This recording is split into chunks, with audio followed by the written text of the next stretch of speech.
কোথায় যাবো, কোন জায়গায় যাবো খবর নাই।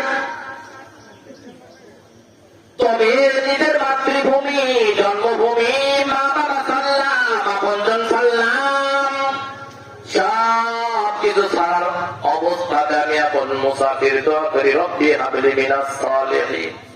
ও আল্লাহ, নবীর ধারাবাহিকতা আমার বংশ থেকে আপনি বজায় রাখেন, একজন নেককার সন্তান দান করেন, যেই সন্তানের কথা, যার আদর্শ, সবকিছু দেখার পরে আমার কলিজা ঠান্ডা হয়ে যায়, চোখটা শীতল হয়ে যায়।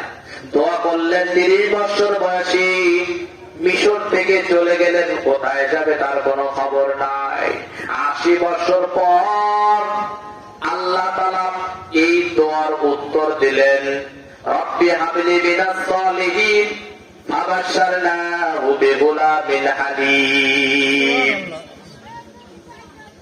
আল্লাহ ডাকে আমাদের পয়গম্বর দোয়া করেছো, নেককার সন্তান, চোখের পানি আমি আল্লাহ জমা রেখেছিলাম 30 থেকে 90 বছর বয়স পর্যন্ত। আমি খুশি হয়ে গেলাম, রব্বি হাবলি মিনাস সালিহিন, যাও যাও, তোমাকে একটা নেককার সন্তান দিয়ে দিলাম। আল্লাহু আকবার।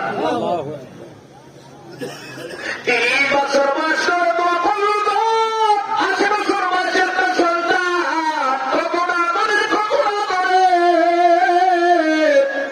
মনটা ভরে গেল, আমি বাবা, সন্তানের বাবা হয়েছি। আল্লাহ বলে, ইব্রাহিম এত খুশি ভালো নয়, যাও স্ত্রী পুত্রকে বনবাস দিয়েছ কোথায়? বলে ওই মক্কার জমিনে, মরুভূমিতে, উপত্যকায়।